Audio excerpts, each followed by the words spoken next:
Subscribe now and press the bell icon so you never miss an emotional story that touches your heart.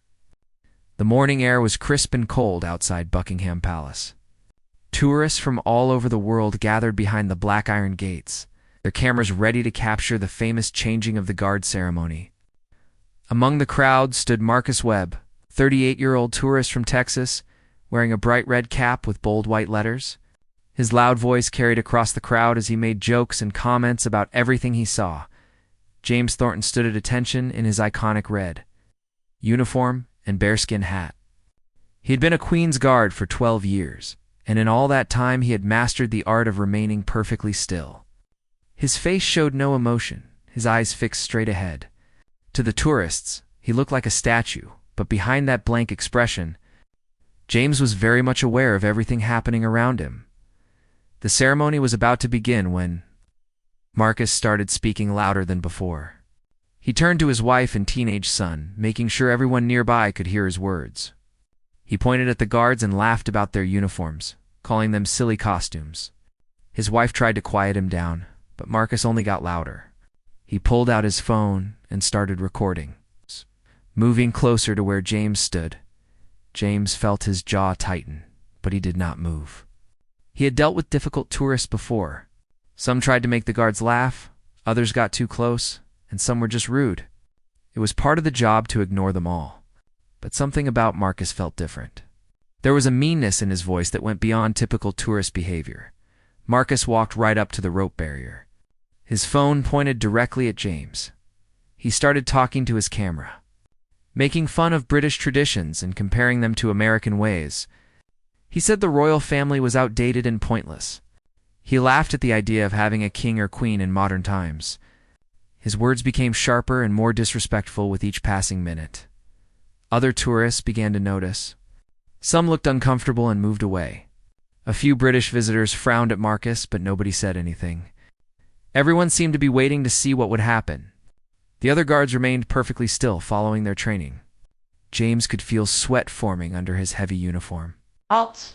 Despite the cold weather, Marcus then did something that crossed a line.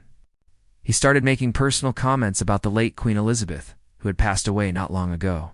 He spoke about her in a way that was deeply disrespectful, as if her life and service meant nothing. He compared British loyalty to their monarch to blind foolishness. His son looked embarrassed and pulled at his father's sleeve, but Marcus pushed his hand away. James felt something break inside him. This was not just about enduring rude behavior anymore. The Queen had been more than just a monarch to James.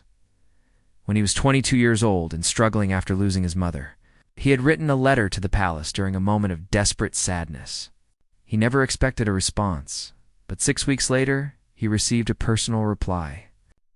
It was not from a secretary, but a handwritten note from the Queen herself, offering him words of comfort and encouragement.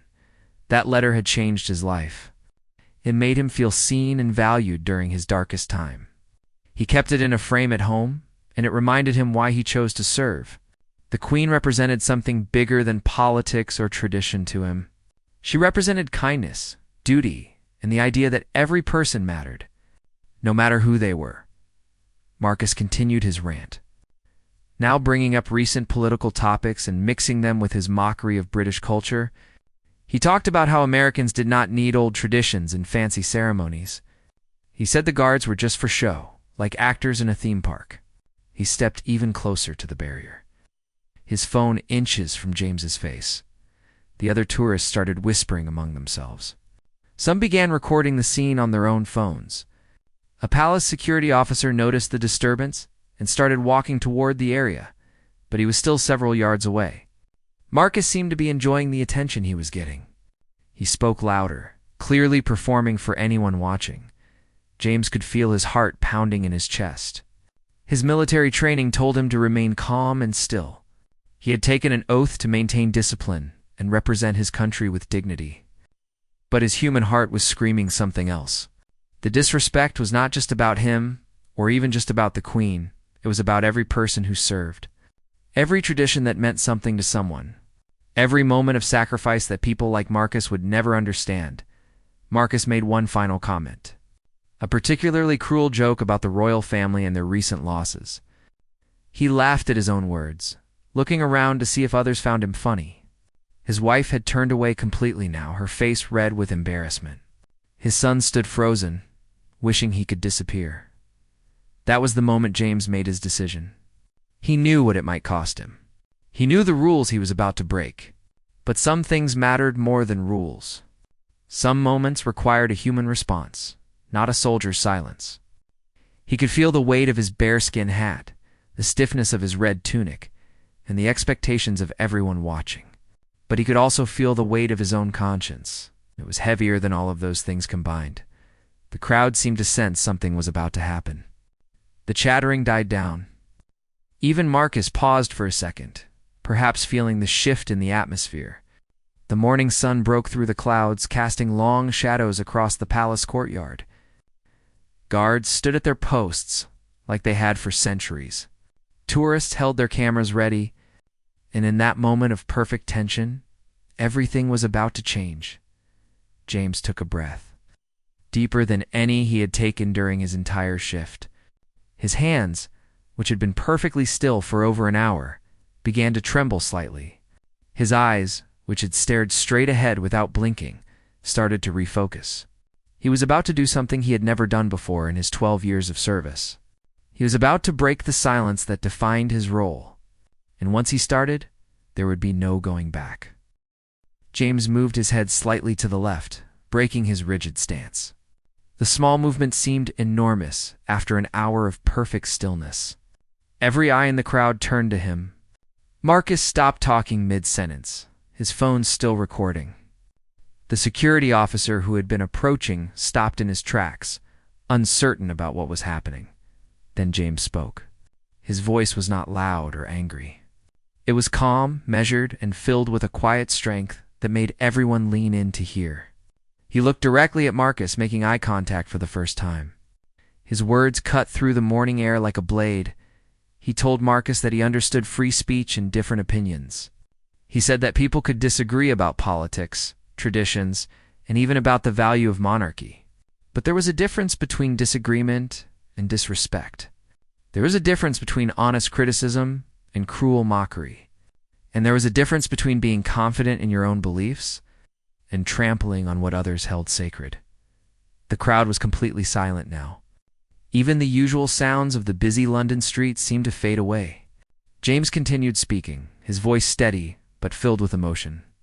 He talked about the Queen not as a political figure, but as a person who had dedicated 70 years of her life to service. He spoke about duty, sacrifice, and the idea that some people choose to put others before themselves. Marcus's face changed from smug confidence to surprise, then to something that looked like shame. He lowered his phone slowly. His wife was crying quietly, and his son had moved several steps away, trying to distance himself from what his father had done. Other tourists in the crowd started nodding as James spoke. Some had tears in their eyes. James then did something unexpected. He took off his bearskin hat, which guards almost never do during duty. Holding it under his arm, he stepped forward to the very edge of his post. He was not threatening or aggressive. His posture remained respectful and controlled.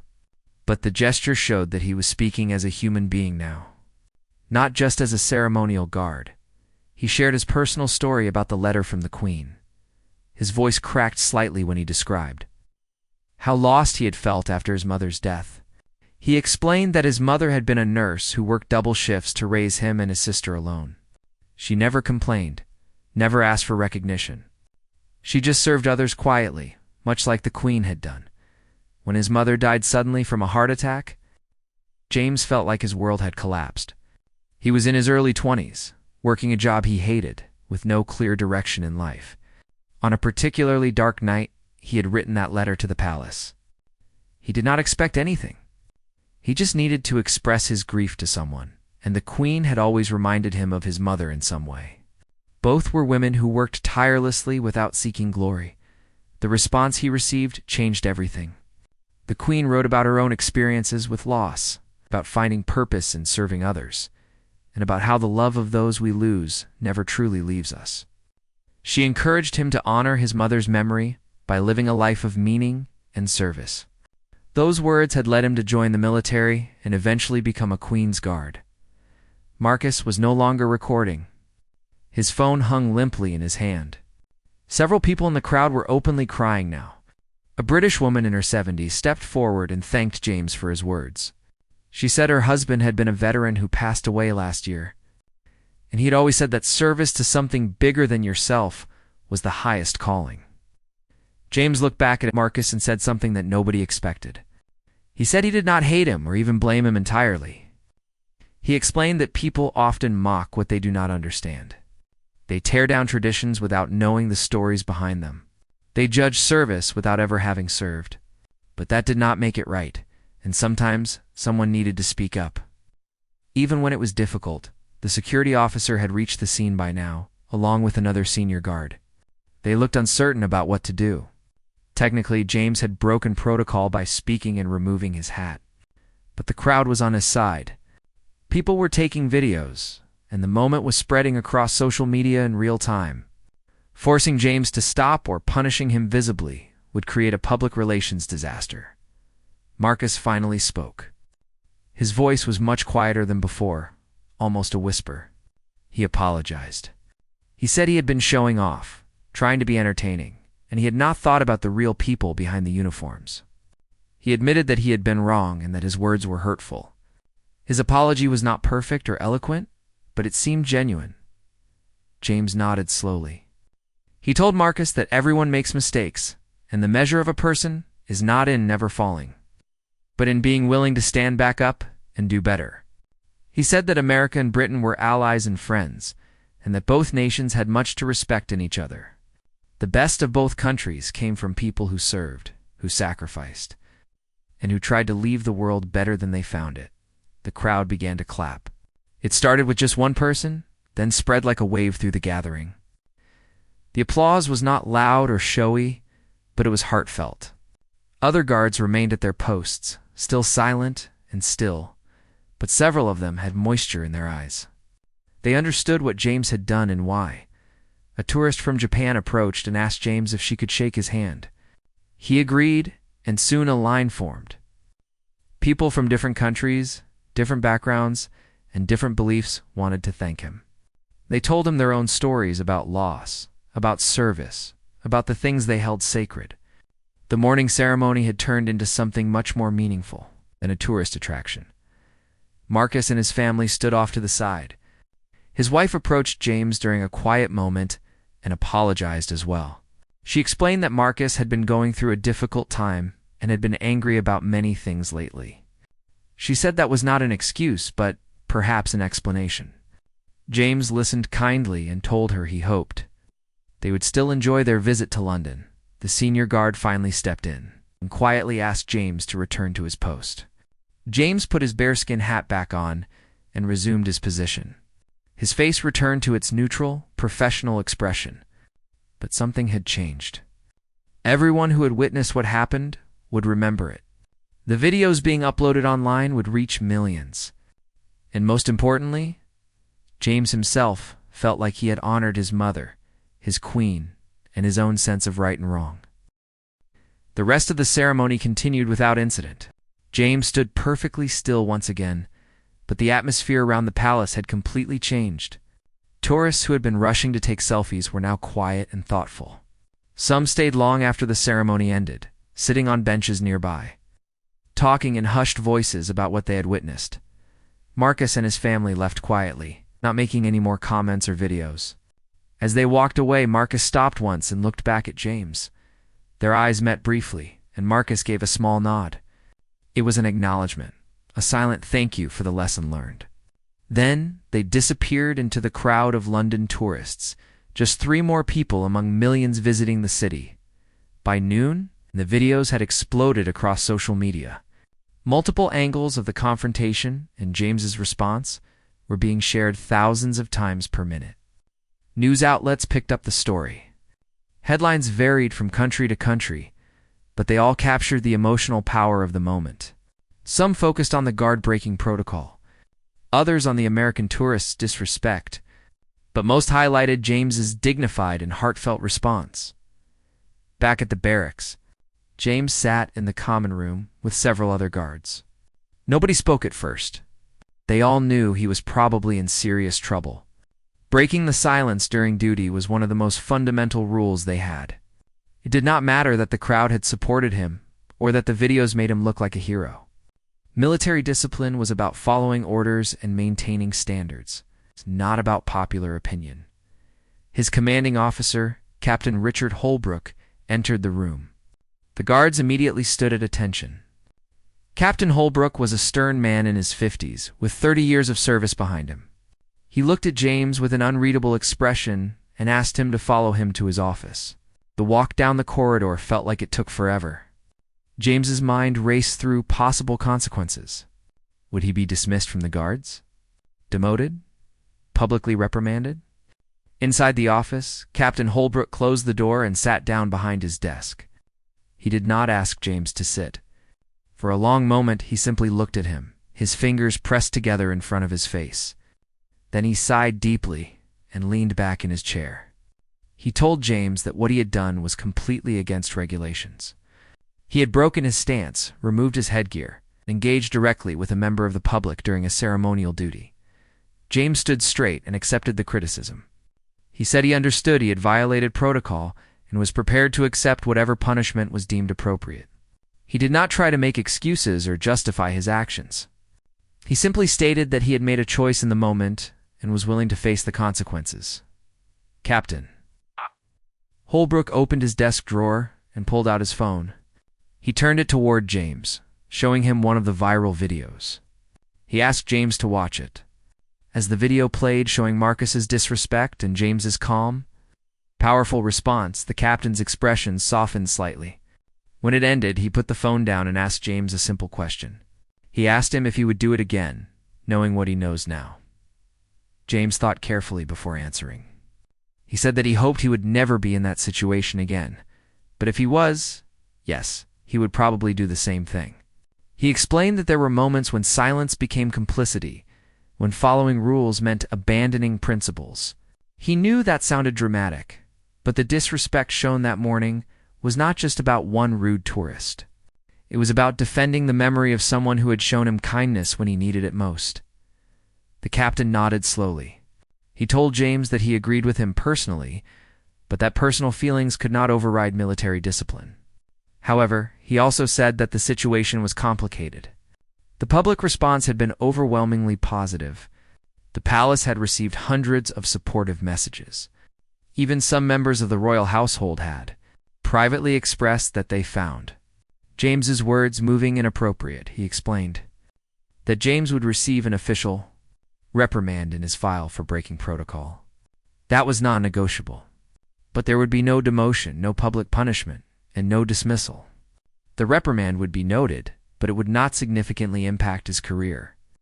Captain Holbrook added that off the record he was proud of what James had done. He said it took more courage to speak up than to remain silent, and that sometimes being a good soldier meant being a good human being first. James felt relief wash over him. He thanked the captain and turned to leave, but Holbrook stopped him. He said that James needed to be prepared for what was coming next. The media attention would be intense. There would be interview requests, social media messages, and possibly even negative responses from people who disagreed with what he had done. He needed to be strong and maintain his dignity through all of it. That evening, James returned to his small apartment in London. He lived alone in a tidy one-bedroom flat that he kept neat and organized. On the wall above his desk hung the framed letter from the Queen. He stood in front of it for a long time, reading the familiar words once again. He felt like he had somehow honored that letter today, like he had lived up to the encouragement she had given him years ago. His phone buzzed constantly with messages. His sister called, crying with pride. Old friends from school reached out. Even people he had served with years ago contacted him to say they had seen the videos and were moved by what he had done. The attention was overwhelming, but also touching. He realized that his words had resonated with people because everyone had something they held sacred, something they would stand up for when pushed too far. The next morning, James returned to duty. He expected awkwardness or special treatment, but his fellow guards simply treated him normally. One of them, a younger guard named Thomas thanked him quietly. Thomas said his grandmother had been a huge supporter of the Queen, and watching the video had made him cry because it reminded him of how much his grandmother had loved the royal family. James told him that was exactly why he had spoken up. The crowds at the palace that day were larger than usual. Many people came specifically hoping to see James. Some held signs thanking him. Others just wanted to witness the now famous guard in person. James performed his duties exactly as he always had, standing perfectly still, showing no emotion, embodying the discipline and dedication his role required. During a break, a palace administrator approached him.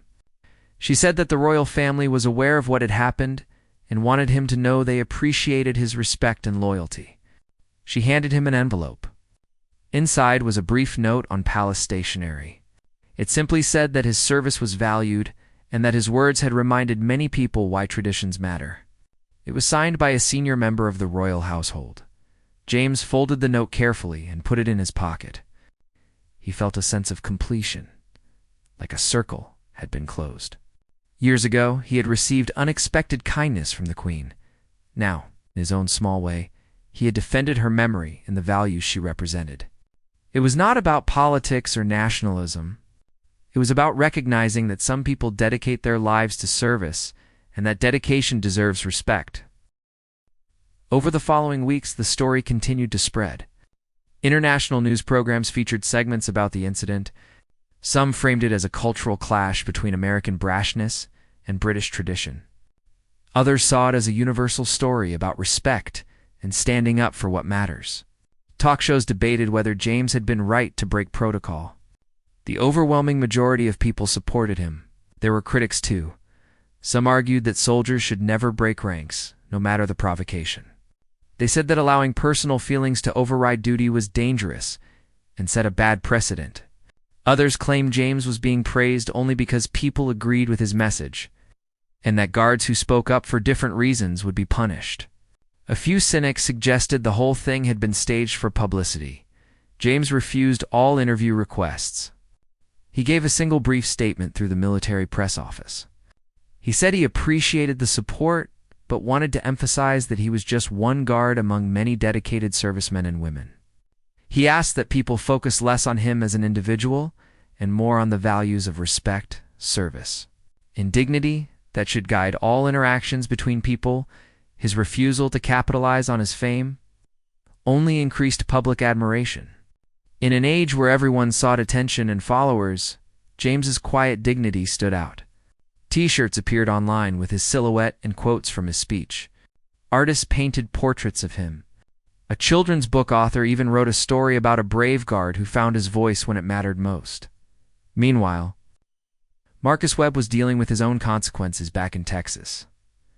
The videos had identified him, and his social media profiles had been discovered. He received thousands of angry messages. His employer, a mid-sized insurance company, faced calls for his termination. Local news in his hometown picked up the story. His neighbors recognized him from the videos. Marcus posted a public apology online. It was longer and more thoughtful than his quick apology at the palace. He wrote about how travel should open minds, not close them. He admitted he had been showing off and had fallen into a pattern of criticizing anything different from what he knew.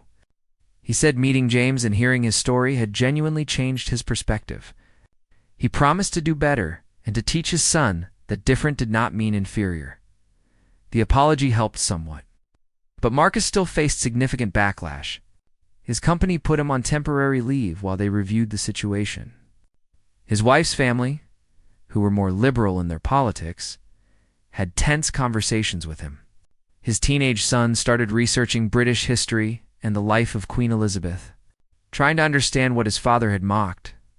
One evening, Marcus sat down with his son Tyler and they watched documentaries about the Queen together. Tyler was surprised to learn about her service during World War II. When she had insisted on training as a mechanic and driver, he learned about her dedication to hundreds of charities, her role in modernizing the monarchy, and her ability to unite people during difficult times. He looked at his father and asked why he had said those things if he did not really know much about her. Marcus had no good answer. He realized that his mockery had been based on shallow stereotypes and political tribalism rather than actual knowledge. He had seen the royal family through the lens of his own biases without ever trying to understand what they meant to others. It was a humbling realization. Back in London, James tried to return to his normal life, but things had changed. Strangers recognized him on the street and thanked him. A veteran in his 70s stopped him on the tube and shook his hand, saying James had done what many of them had wanted to do over the years. A young girl gave him a drawing she had made of him in his uniform, with a speech bubble saying kind words. His sister, Emily, visited him for the weekend. She brought their mother's old photo albums.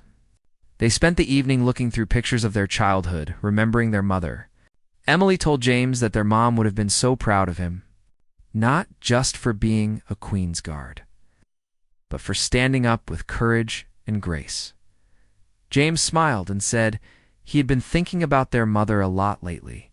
He realized that everything he valued, everything he had tried to express that morning at the palace, had come from her. She had taught him that service was noble, that kindness mattered, that sometimes you had to speak up even when it was scary. His words to Marcus had really been his mother's words, passed down through her example. Emily asked him if he ever regretted speaking up. James thought carefully before answering. He said there were moments when he worried about his career, moments when the attention felt overwhelming, and moments when he wondered if he had been too harsh. But no, he did not regret it. Some moments in life called for action, and that had been one of them. The following month, James was invited to speak at a military event honoring servicemen and women. He was nervous about public speaking, but he agreed. His speech was short and simple. He talked about the difference between serving for recognition and serving because it was right. He said that real service was often invisible and thankless, done by people who would never be in the news or celebrated online. He spoke about nurses working night shifts, teachers staying late to help struggling students, social workers fighting for vulnerable children, and volunteers giving their time to make their communities better. He said his viral moment had been exactly that, a moment. But true service was measured in years and decades of quiet dedication. The audience gave him a standing ovation. Afterward, dozens of people came up to share their own stories. A firefighter talked about losing colleagues.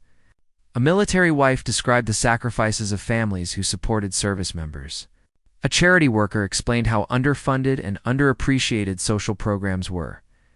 James listened to each person, realizing that his story had somehow given others permission to talk about what mattered to them. One person who approached him was particularly unexpected. It was Marcus Webb. He had flown to London specifically to find James. His hands shook as he introduced himself, unsure if James would even want to speak with him. James's first instinct was to walk away, but something made him stay. Marcus explained that he had been doing a lot of thinking since their encounter. He had read about Queen Elizabeth's life. He had learned about British history and the role of the monarchy. More importantly, he had examined his own behavior and attitudes. He said he had come to apologize properly, face to face.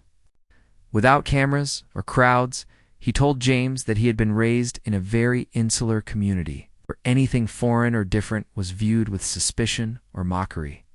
Travel was supposed to broaden his perspective, but instead, he had used it to confirm his biases. Meeting James had been a wake-up call. It had forced him to confront his own ignorance and prejudice. James listened quietly. When Marcus finished, James thanked him for coming. He said it took courage to travel across the ocean to apologize in person. He told Marcus that growth was possible for everyone, and that admitting mistakes was the first step toward becoming better. They shook hands, and James could see genuine remorse in Marcus's eyes. Marcus asked if there was any way he could make amends. James thought for a moment, then suggested that Marcus volunteer his time to help others when he returned home. He said the best apology was not words but changed behavior. If Marcus really wanted to honor what he had learned, he should find ways to serve his own community with the same dedication that James served his. Marcus nodded and promised he would. As he turned to leave, he mentioned that his son Tyler had become fascinated with British history and was now considering studying international relations in college. He said James had inspired his son to think beyond their small Texas town. James smiled and said that was perhaps the best outcome of everything that had happened. 6 months after the incident, life had mostly returned to normal for James. The media attention had faded. New viral stories had replaced his. He was grateful for the return to routine. Every morning, he put on his red uniform, placed the heavy bearskin hat on his head, and took his position outside Buckingham Palace. The job he loved continued unchanged, but something inside him had shifted. He noticed things he had not paid attention to before. He watched how tourists interacted with the guards, how some were respectful, while others treated them like props in a theme park. He listened to the comments people made, the assumptions they expressed, the casual disrespect that was so common it had become invisible. One afternoon, he overheard a group of teenagers mocking the ceremony. They were not cruel like Marcus had been, just thoughtless. They laughed about the uniforms and made jokes about grown men playing dress-up. James did not break his stance or speak, but after his shift ended, he approached them in civilian clothes. He introduced himself simply and asked if they had enjoyed watching the ceremony. The teenagers were surprised but friendly. James told them a bit about the history of the guards, the training required, and what the role meant. He was not preachy or angry, just informative. By the end of the conversation, the teenagers seemed genuinely interested. One of them apologized for making fun of something he did not understand. James started doing this more often. During his breaks or after shifts, if he encountered tourists who seemed curious or confused about the guards, he would talk to them. He helped people understand that the ceremony was not just entertainment, it was a living tradition with real purpose. The guards protected the royal family, yes, but they also represented continuity, discipline, and national identity. His fellow guards noticed his efforts. Some joined him, creating informal educational moments for interested tourists. The palace administration became aware of these interactions and appreciated them. They realized that helping people understand traditions made those traditions more valued and respected. Knowledge replaced mockery. Meanwhile, Marcus Webb's life had also changed significantly. True to his promise to James, he had started volunteering. He began working with a local veterans organization in Texas, helping former service members adjust to civilian life. Many of these veterans struggled with PTSD, homelessness, or difficulty finding employment. Marcus used his insurance industry connections to help them access benefits and find jobs. At first, he volunteered because he had promised James he would. But soon, he volunteered because he genuinely cared. Hearing the stories of men and women who had sacrificed so much for their country broke down the last of his cynical defenses. He realized that service was not an abstract concept or a political talking point. It was real people making real sacrifices for others. One veteran, a man named Robert who had served in Afghanistan, became a particular friend. Robert had lost both legs in an explosion that saved his entire unit. He spent years in rehabilitation, learning to walk with prosthetics.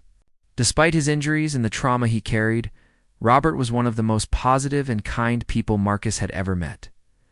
Marcus asked him once how he stayed so positive after everything he had been through. Robert smiled and said that he had learned the difference between being a victim and being a survivor. He said bitterness was easy, but it changed nothing. Choosing to move forward to help others, to find meaning in his experience, that was hard but worthwhile. His words reminded Marcus of what James had said about growth and changed behavior. Tyler, Marcus's son, continued his newfound interest in international relations. He excelled in his history classes and joined the debate team. He wrote an essay about his experience in London, about watching his father mock a guard and then witnessing that guard respond with such dignity. He wrote about how that moment had taught him more about respect and courage than any lecture or lesson ever had. The essay won a state-level writing competition. It was published in several newspapers and even caught the attention of an education website that featured inspiring student work. Tyler was invited to speak at his school's assembly about the importance of learning from mistakes, being open to different perspectives. Back in London, James received a letter from Tyler. The teenager had tracked down his address through some determined internet research and the help of a sympathetic staff member. In the letter, Tyler thanked James for the lesson he had taught both him and his father. He included a copy of his award-winning essay. He wrote that he hoped to visit England again someday, perhaps to study there, and that if he did, he would be honored to shake James's hand properly. James was moved by the letter. He responded with his own note, encouraging Tyler to pursue his education and to always remain curious about the world. He told him that his father had shown real courage in coming back to apologize, and that Tyler should be proud to have a dad willing to admit mistakes and change. He said he looked forward to meeting Tyler again someday. The correspondence between James and Tyler continued. They became unlikely pen pals, exchanging letters every few months.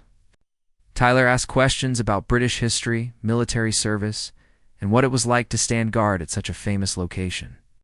James shared stories, recommended books, and offered perspective on the discipline and dedication required in service roles.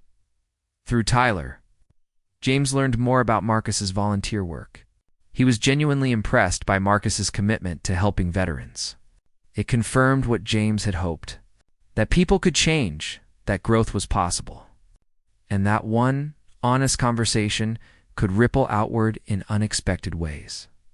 At the one-year anniversary of the incident, a journalist contacted James asking for an interview about the lasting impact of that day. James initially declined, but then agreed to a short written statement. In it, he reflected on what he had learned over the past year.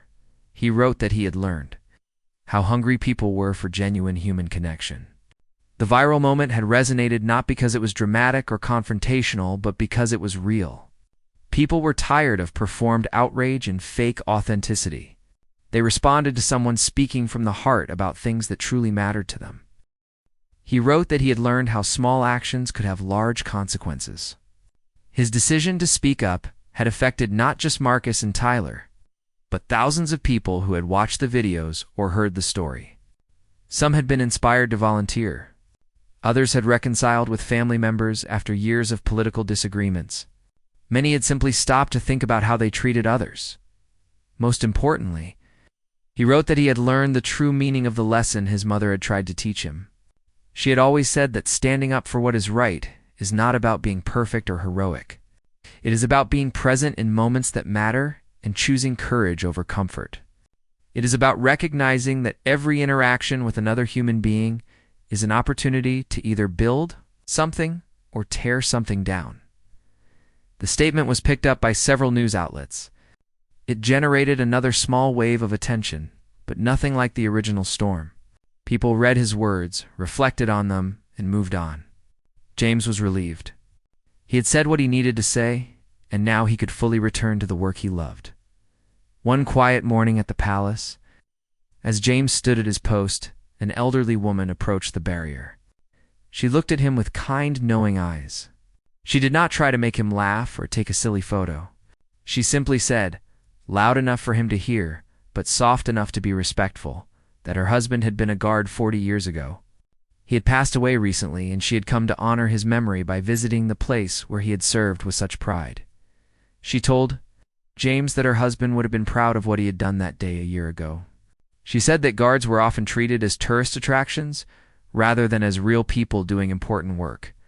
Her husband had always said that the hardest part of the job was not the physical demands or the long hours of standing still. It was being invisible. Being treated as less than human by people who saw only a uniform and a tradition. James remained perfectly still, as his duty required, but he heard every word. After she finished speaking, the woman placed a single white rose near the gate, a tribute to her late husband. She touched her hand to her heart, then extended it toward James in a gesture of respect and gratitude. Then she walked away slowly, leaning on her cane, disappearing into the crowd of tourists. That moment reminded James why he had spoken up in the first place. It was not about going viral or becoming famous. It was about asserting that behind every uniform was a real person with feelings, memories, and dignity. It was about creating a world where service was valued and where treating others with respect was not optional but expected. As winter approached London, James found himself reflecting more deeply on the events of the past year. He thought about the chain reaction his words had caused. Marcus volunteering with veterans, Tyler pursuing international studies, Countless strangers being inspired to be kinder, the elderly woman feeling like her husband's service was finally acknowledged. None of it had been planned. He had simply responded honestly in a difficult moment. His commanding officer, Captain Holbrook, called him in for a routine evaluation. During their meeting, Holbrook mentioned that James was being considered for a commendation, not for breaking protocol, but for his years of exemplary service and his dedication to improving public understanding of the guards. The reprimand from a year ago would remain in his file, but it would be balanced by recognition of his positive contributions. James thanked the captain but said he did not need a commendation. He explained that knowing he had made a difference was reward enough. Holbrook smiled and said that was exactly the kind of attitude that made James worthy of recognition. The commendation would go forward regardless of James's modesty. That evening, James sat in his apartment with the letter from the Queen still hanging on his wall and Tyler's essay lying on his desk. He thought about the strange journey that had brought him from a grieving young man to a Queen's Guard, to an unlikely internet sensation, to a person who had genuinely impacted others. Life had a way of connecting moments in unexpected patterns. He picked up a pen and began writing a letter to Tyler. He wanted to share some thoughts about the year that had passed. He wrote about the importance of staying true to your values, even when it costs you something. He wrote about the difference between being right and being righteous. He wrote about how real change happens not through grand gestures, but through consistent, daily choices to be better. As he sealed the envelope, James felt a sense of peace. The viral moment had been strange and overwhelming, but it had led to something meaningful. It had reminded him why he served, why traditions mattered, and why standing up for what you believe in was sometimes necessary. Most importantly, it had shown him that one person speaking from the heart could touch lives in ways they might never fully understand. And that, he realized, was a responsibility worth carrying forward every single day. 2 years had passed since that morning when James broke his silence. The world had moved on to countless other stories, other viral moments, other controversies. But for those directly involved, the impact remained.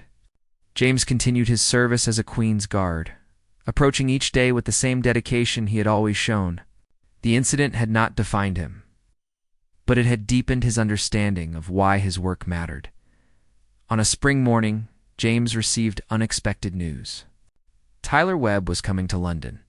The teenager, now a young man of 19, had been accepted to study international relations at King's College London. His essay about learning from mistakes and his continued correspondence with James had strengthened his application.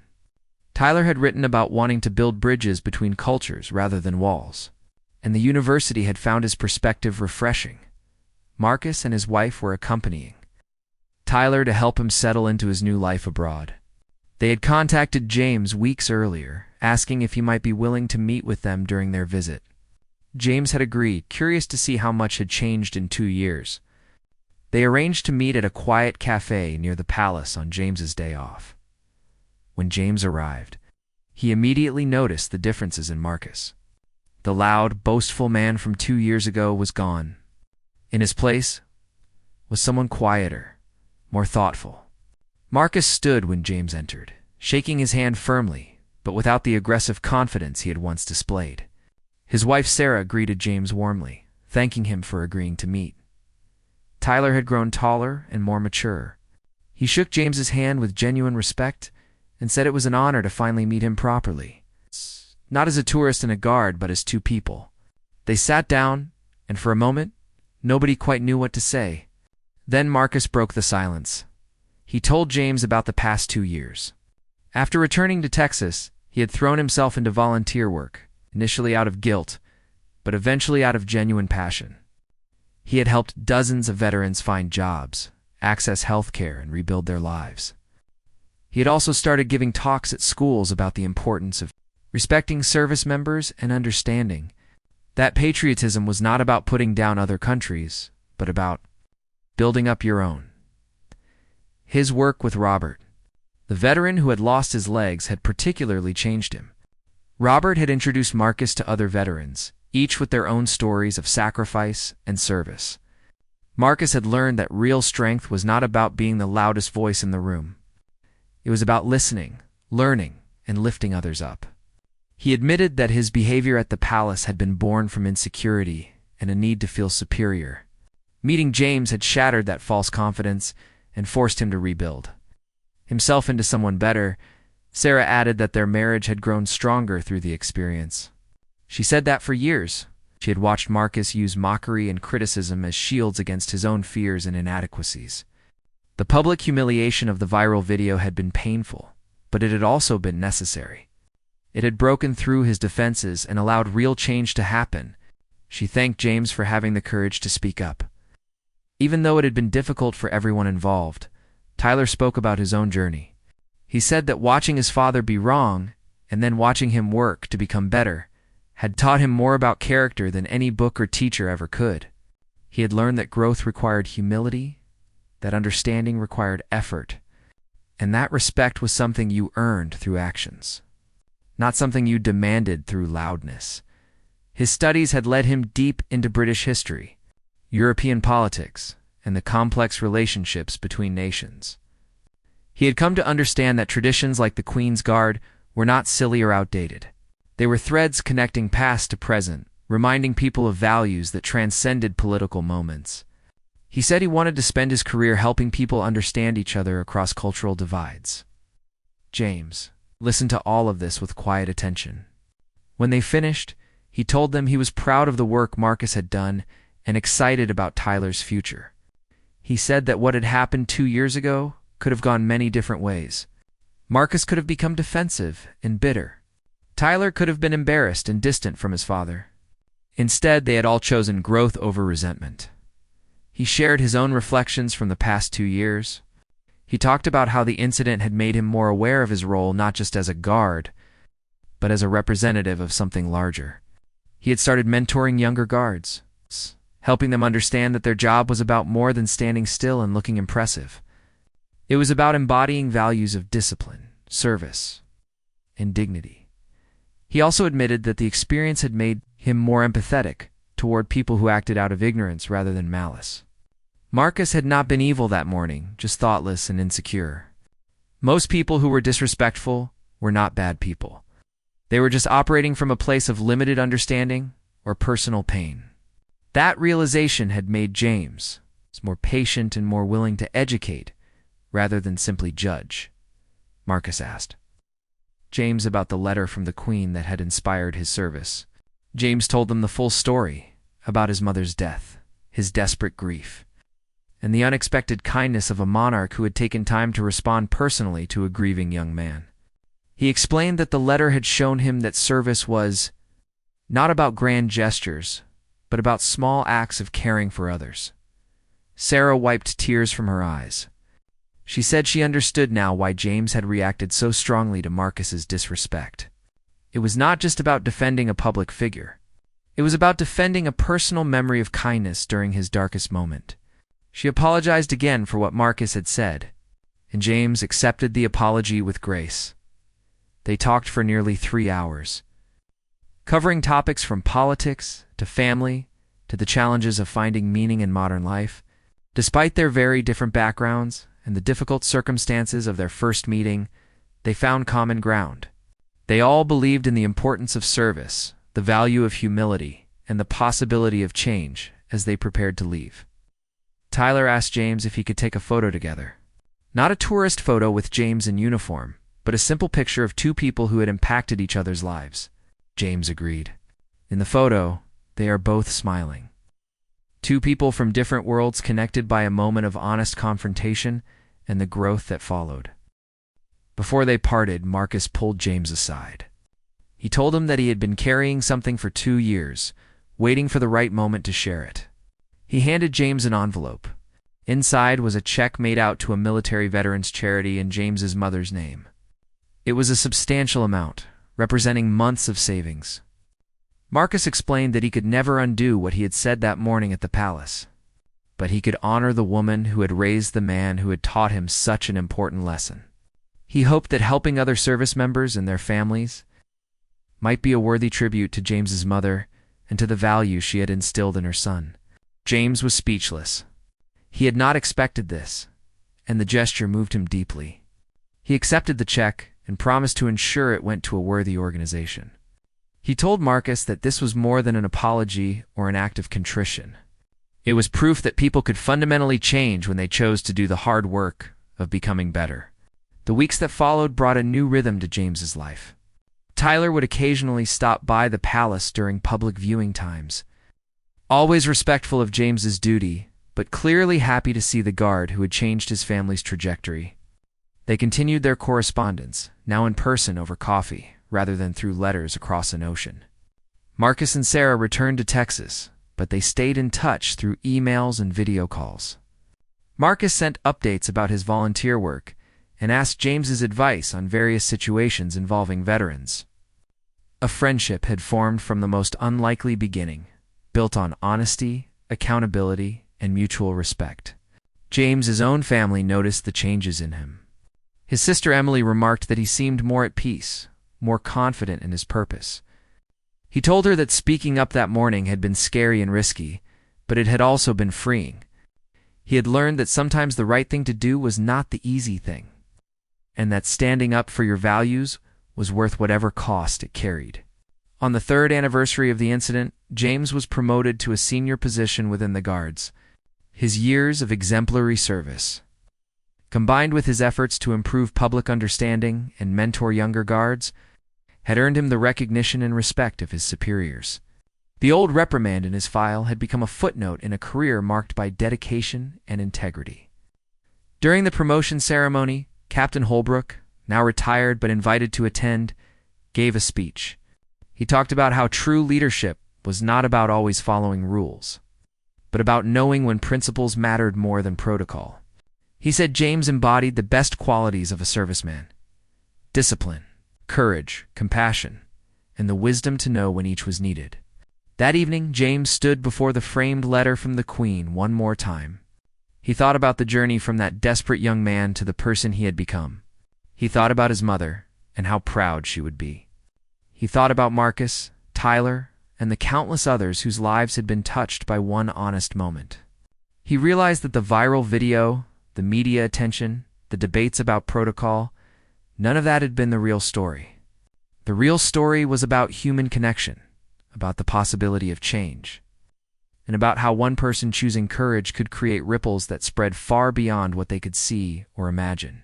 The real story was about a guard who remembered he was human, a tourist who learned humility, and a teenager who discovered his purpose. It was about second chances, earned forgiveness, and the quiet dignity of service. James turned off the light and went to bed, ready for another day of standing guard. But he would never again simply be standing there. He would be present, aware, and ready to be human when humanity was required, because that, he had learned, was the most important duty of all.